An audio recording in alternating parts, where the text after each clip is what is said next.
لأن العلم نور والجهل ظلمة وله أهمية كبيرة في الإسلام تظهر بالوحي الأول في غار حراء على النبي صلی اللہ علیہ وسلم۔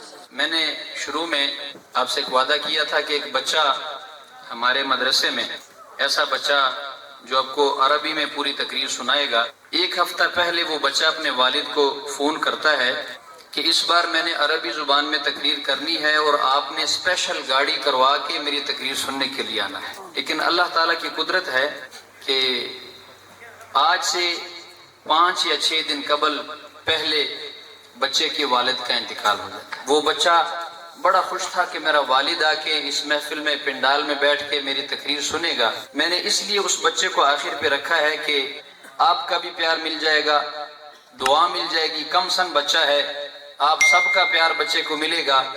تو میری خواہش تھی کہ بزرگوں کے سامنے وہ بچہ بیان کرے۔ میں اس بچے کو دعوت دے رہا ہوں، آپ نے محبتوں سے نوازنا ہے۔ تشریف لاتے ہیں حافظ وقاری محمد علی رضا صاحب، وہ آتے ہیں اور اپنا خوبصورت بیان عربی زبان میں ہمیں سنائیں گے۔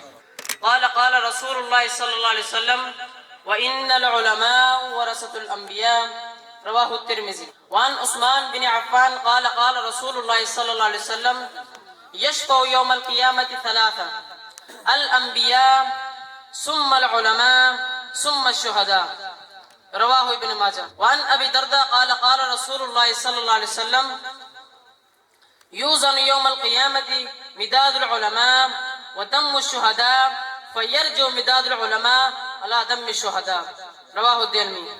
ضيف خاص اليوم الشيخ وفضيلة الشيخ سيد السعادات وفخر السعادات وسيدنا ومرشدنا سيد طارق آغا الجیلانی دامت برکاتہم العالیہ، الشيخ وفضيلة الشيخ پیر سلطان فیاض الحسن صاحب ورئیس المجالس المبارکہ ورئیس الجامعہ جامعہ زین العلوم حنفیہ غوثیہ والاساتذہ کریم الشیخ وفضیلۃ الشیخ حضرت علامہ مولانا نبی گل القادری زید میدہ وجملہ افاضل کرام وعلماء کرام وجمیع الحضور وایھا الاحبہ احییکم بتحیۃ الاسلام وتحیۃ الاسلام السلام علیکم ورحمۃ اللہ وبرکاتہ۔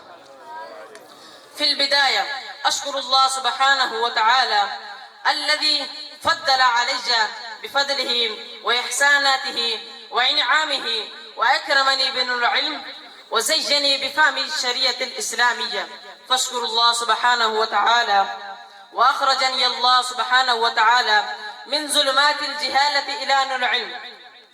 وجميع الحضور أيها الأحبة، لأن العلم نور والجهل ظلمة وله أهمية كبيرة في الإسلام تظهر بالوحي الأول في غار حراء على النبي صلى الله عليه وسلم. اقرأ باسم ربك الذي خلق الإنسان من علق اقرأ وربك الأكرم.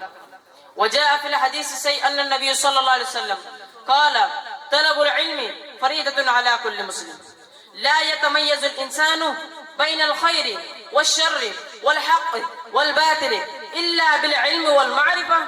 صاحب العلم على الخير والشر والحق بعلمه وعمله، ولكن صاحب الجهل على الدلالة. الإنسان يخرج على الدرجات العلى بالعلم، لا يمكن الشرف والفضيلة بدون علم. قال رسول الله صلى الله عليه وسلم في فضيلة العلم من سلك طريقا يلتمس فيه علما سهل الله طريقا إلى الجنة. فلذا ضروري العلم والمعرفة لكل فرد لحصول الشرف والكرامة والجنة، فليجتهد لحصول العلم جهدا كثيرا فلا تغفل عنه أيضا. وأمدني بمنه وفضله وكرمه بدعاء الوالدين، وخاصة والولد الكريم المرحوم عبد الستار خان رحمة الله عليه، سقى الله سراه وجعل الجنة مثواه.